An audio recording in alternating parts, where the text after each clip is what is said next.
जय श्री राम सभी भक्तों को, जय माता की। फिर एक नई वीडियो के साथ आप सबके सामने हाजिर हो गए हैं। और आज की जो हमारी वीडियो है इसमें आप बताइए, क्या मेहंदीपुर बालाजी से आने के बाद नियम परहेज करने अनिवार्य होते हैं? अगर होते हैं, बाय चांस कोई मतलब किसी तरह की कोई ट्रस्टी हो जाती है, जैसे कि सूतक या पातक का हो जाता है, तो क्या उस समय पे भी परहेज करने अनिवार्य होते हैं? बहुत ही इन्फॉर्मेटिव ये वीडियो होने वाली है, अंत तक बने रहिए तभी आपको सारी वीडियो समझ में आती है। अगर वीडियो अच्छी लगती है तो लाइक करें, शेयर करें, कमेंट करें, और अगर चैनल पे पहली बार ही देख रहे हैं तो चैनल को भी जरूर सब्सक्राइब करें, साथ में बेल आइकन है उसको प्रेस करें ताकि आने वाली हर एक वीडियो की नोटिफिकेशन सबसे पहले ही आपके फ़ोन में पहुँच जाए। चलिए शुरू करते हैं आज की वीडियो। जय श्री राम जी। जय श्री राम, जय श्री बालाजी महाराज।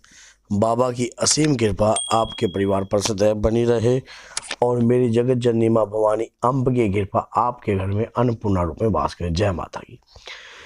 जब हम मेहंदीपुर बालाजी जाते हैं, किसी के सानिध्य में जाते हैं, वहाँ पे जाके कार्य करते हैं, कोई भी क्रिया करते हैं, तो उसके बाद मन में एक यह विषय एक क्वेश्चन जो है एक उत्पन्न रहता है हमेशा ही कि घर आकर हमें किस प्रकार के परहेज करने चाहिए। क्या वो परहेज अनिवार्य हैं, जरूरी है? अगर हैं तो क्यों हैं? अगर उन परहेजों के दौरान अगर कोई ट्रेजेडी हो जाती है या कोई ऐसा कार्य हो जाता है, कहीं जाना पड़ जाता है सूतक में, पातक में, तो हमें क्या किस बातों का विशेष तौर पर ध्यान रखना चाहिए? आज इन सारी बातों पे आपको बारीकी से ज्ञान देंगे कि सबसे बड़ी बात तो ये है कि अगर हम बाबा के दरबार में जा रहे हैं और हमें ये देखना चाहिए कि हमारे घर का जो संकट है वो किस प्रकार का है।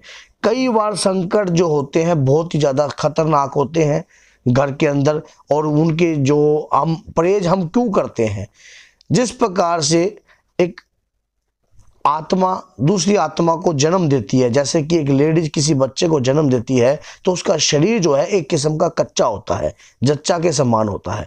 उसी प्रकार से जो आत्माओं का बंधन बाबा के दरबार में डाल के आते हैं तो वो शरीर भी एक किस्म का कच्चा होता है।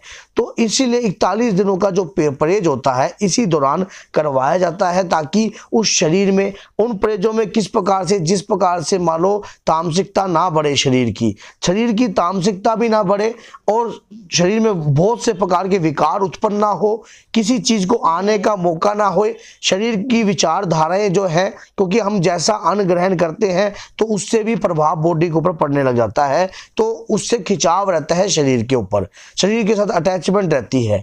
और क्या परहेज सभी लोगों को करना चाहिए?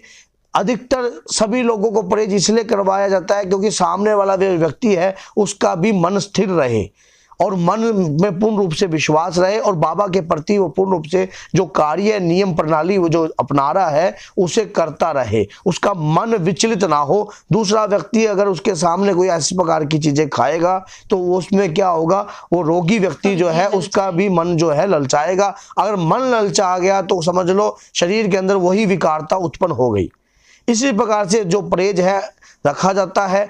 परहेजों में ये नहीं है कट्टर, देखिए आपके हृदय में अगर बाबा के प्रति पूर्ण रूप से विश्वास है तो संकट तो आपका कटना स्टार्ट हो जाता है, क्योंकि बाबा जो है आपके हृदय की आवाज को सुनते हैं। हृदय के अंदर जो आवाज जो बाबा के प्रति धड़क रही है, बाबा चाहें तो पल में ही आपके संकट का नाश कर सकते हैं। और इसमें किसका योगदान होगा? इसमें वही व्यक्ति का योगदान होगा, उस परिवार का योगदान होगा। भगवान के प्रति पूर्ण रूप से उनका समर्पण होना, समर्पित होना ये जरूरी है। और ऐसा कोई जरूरी नहीं होता कि आपके ऊपर प्रेशर डाल के कोई परहेज करवाया जाए, धक्के से कोई परहेज करना भी नहीं चाहिए, क्योंकि अगर आप उसको अपनाओ ही ना और बाद में उस परहेज को तोड़ दो तो उसका कोई फायदा नहीं होता। इस दौरान अगर कोई सूतक पातक की घटना हो जाती है और जाना अनिवार्य होता है तो आपकी जैसे कि जब जोत भी जल रही होती है या घर के अंदर, तो आपका जो परहेज है वो खंडित होते हैं। ये आप इसमें मत सोचना कि खंडित नहीं होते, खंडित होते हैं अगर आप सूतक और पातक में जाते हो। और अगर ज्यादा ही मजबूरी है तो भैया राम जी का नाम लेकर, बालाजी महाराज का नाम लेकर आप जा सकते हो। गुरु के सानिध्य से ज्ञान पूछकर कि हाँ भाई क्या आपके गुरु ने क्या बताया है, और उस तरीके से कार्रवाई करके आप जा सकते हो। और एक बात ये भी है, मन में ये भी संदेह उत्पन्न होता है कि उस दौरान हमें क्या खाना चाहिए, क्या नहीं खाना चाहिए। इस प्रकार का भोजन कभी भी सेवन नहीं करना चाहिए जो तामसिकता को बढ़ावा देता हो, जो मन के विकारों को बदलता हो। मन में अगर विचार ही बदल जाएंगे भगवान के प्रति, मन में गलत विचार उत्पन्न होने लग गए, जैसे कि तामसिकता, लहसुन प्याज से उपयुक्त भोजन, जो कई बार ऐसा तेज भोजन जो शरीर के अंदर विकार उत्पन्न करते हैं, ऐसे भोजन का त्याग करना चाहिए। और आपको ब्रह्मचारी का पालन करना चाहिए ताकि भगवान के प्रति, हनुमान जी महाराज के प्रति पूर्ण रूप से आपको अपने आप को समर्पण करना चाहिए। उनकी दिन रात आपको भक्ति करनी चाहिए। ऐसे भक्ति करने से शरीर जो है आदि बन जाता है। और ऐसी भक्ति कभी भी नहीं करनी चाहिए जो धक्के और प्रेशर से करवाई जाए। ऐसी भक्ति को कभी मत करो। आपके हृदय में अगर आपने 2 घड़ी भी अगर राम का नाम लिया या हनुमान जी की हनुमान चालीसा एक समय भी पढ़ ली, तो वो भी सच्चे मन से पढ़ी गई तो वो भी स्वीकार होगी। अगर आप दबाव में करोगे या धक्के से करोगे तो वो सब कभी भी स्वीकार नहीं होगी।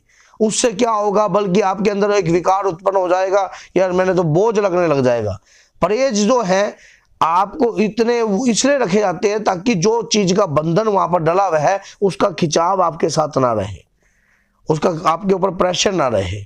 इसी करके थोड़ा सा परहेज बताए जाते हैं। नहीं तो आपके हृदय में अगर राम जी हैं, हृदय में अगर हनुमान जी हैं, तो संकट उस हृदय में तो वास कर ही नहीं सकेगा। हृदय से परमात्मा को जगाया जाता है। तो बोलिए जय सीताराम, जय श्री बालाजी महाराज।